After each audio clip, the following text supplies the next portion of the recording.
The road to Azkaban is paved with good intentions. What's up everyone, Big Dan here, and in this video, we're going to explore the most compelling reasons why you should turn Sebastian into the headmaster in Hogwarts Legacy. If we do this, we may never see Sebastian again. Our Slytherin classmate Sebastian Sallow has one goal in life, to cure his sister Anne of a magical curse that was placed on her. But I mean, how bad could a curse really be? Isn't that like some gypsy nonsense? Okay, maybe that is pretty bad. So far, nobody has been able to find a solution to Anne's problem, and her physical health has been declining as a result. Aside from Sebastian, everyone has pretty much given up any hope that Anne can be cured. This motivates Sebastian to seek out alternative solutions, and he starts researching Salazar Slytherin and ancient dark magic tomes in the hopes that he can find some answers there. The biggest problem we see with Sebastian during this entire questline is that he becomes blinded by his pursuit to cure Anne, even against her own wishes. When he recovers a dark magic relic from the catacomb in Feldcroft, or I'm sorry, catacomb if we're using the Queen's English. Catacomb. But anyhow, when Anne sees the dark road that Sebastian is walking, she is mortified. Sebastian has gone too far. You saw what lies in the catacomb. I cannot stay here. Wait, Anne, please. Ominous. He was willing to put the whole hamlet and himself in danger on the chance that some old relic could help to heal me. Sebastian started this journey with good intentions, to save his sister and help her live a normal life again. But how far is he willing to go to achieve that goal, and what is he willing to lose along the way? I'm reminded of the movie The Fountain, directed by Darren Aronofsky. The protagonist is a doctor whose wife has been diagnosed with terminal cancer. He spends all his waking hours desperately researching a cure, all the while actively shunning his dying wife and missing out on the experiences he can have with her in the moment. Sebastian, just like Hugh Jackman in The Fountain, is unwilling to accept the reality that Anne may never be cured, and he ignores her wishes to push on with his pursuit of dark magic. He's kind of caught up in the dark arts, if you will. You know, he's more, if you were watching Harry Potter, he's more like Slytherin than he is like Gryffindor. But just a little bit of dark magic never hurt anyone, right? Wait, is that how Ominous went blind? I kinda tuned out during his whole backstory. If you cast Crucio, you will regret it forever. If only Mr. Beast went to Hogwarts. The dark arts are a slippery slope. One minute you're reading a dusty tome in the library, and before you know it, you're role-playing as a necromancer from Diablo 2. Someone's gotta get Sebastian off the path he's on, and it sure as hell ain't gonna be Ominous. Nobody listens to that guy. I meant what I said before. We swear, right now, never to engage in anything to do with dark magic again. Understood. Sebastian, please, leave the relic alone. We can find another way to help Anne. I'm sorry, Ominous, but I'm taking it. But hey, don't let Sebastian's use of the dark arts hold you back, though. You should take the opportunity to learn this magic from him, because you know what you're doing with it. It's probably wise to know the spell. I couldn't agree more. A spell that could save your life shouldn't be unforgivable. One hilarious conversation I found on my last playthrough happened right after Sebastian used Imperio to save his sister from a goblin. I tried to lecture Sebastian on the dangers of using unforgivable curses just a few minutes after my guy used the exact same spell on Ominous. What did my uncle expect me to do? The Imperious Curse saved Anne's life. That goblin was going to kill her.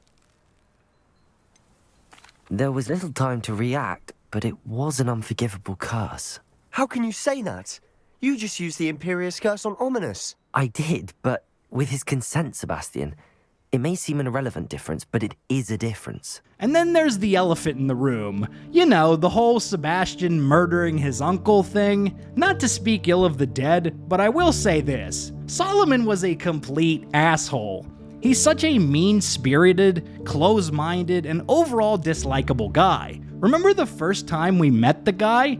The way he berates Sebastian, yoinks and destroys the shrivel fig he tried to give Anne, and then blames him for Anne's reaction before kicking him out of the house? It's such unhinged behavior. So when Sebastian blasts him with Avada Kedavra, I don't feel all that bad about it. But at the same time, I don't think Solomon deserved to be killed or anything like that. Sebastian isn't justified in using the killing curse here. He does it in a fit of rage, a crime of passion if you will. And whether you liked Solomon or not, Sebastian should have to face some kind of justice for killing the guy, right? Don't let that stop you from learning Avada Kedavra though. It's the most fun spell to use in the game alongside Crucio. After the whole uncle killing debacle, you'll meet with Sebastian and Ominous in the Undercroft. It's at this point you'll have to decide whether to cover for Sebastian or rat him out to the headmaster. We already know that Sebastian will go to any lengths to save Anne, killing, being a necromancer, using torture curses, etc. So when will this stop? The only feasible way to stop him is to toss his ass in Azkaban. Before I had time to talk to Black, I heard from Anne. I rushed to Feldcroft and found her with Solomon's body. She was beside herself with grief. Part of her wants Sebastian to face the consequences, another part can't bear the thought of it. I don't want to lose Sebastian, but I don't think we have a choice. We don't have a choice. You're right. You were right the entire time. I wish I hadn't been. If we do this, we may never see Sebastian again. I realize that, but it's the right thing to do. He killed his uncle. We've tried to justify his actions every step of the way, but this has gone too far. It has to stop. Very well. Leave it to me. I'll tell the headmaster. Farewell for now. I shall be in touch. If you turn Sebastian in, you'll never have a chance to see him again. Instead, you'll have a few conversations with Ominous at the end of the game. Ominous, I received your owl. What's happened with Sebastian? He's been expelled, and will soon face trial at the Ministry. Although Anne wanted to turn him in, I think now she's torn. I confess I know how she feels.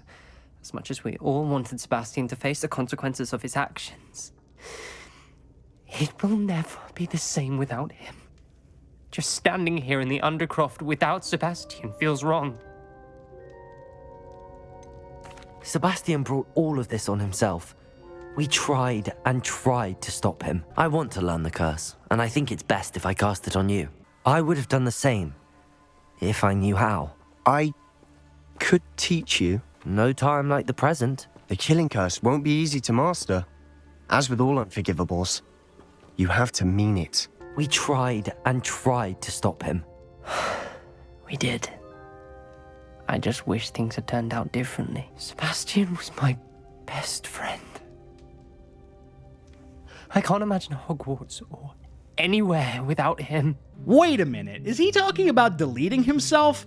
It's not worth it, dude. You can make new friends, buddy. Maybe we can set you up on a blind date with Poppy Sweeting. Her best friends are her grandma and a hippogriff, so I think she could use the company. One downside of going this route is that Sebastian will still hate goblins, but hey, you can't win them all, right? Were you able to tell Sebastian about Rookwood cursing Anne? I was.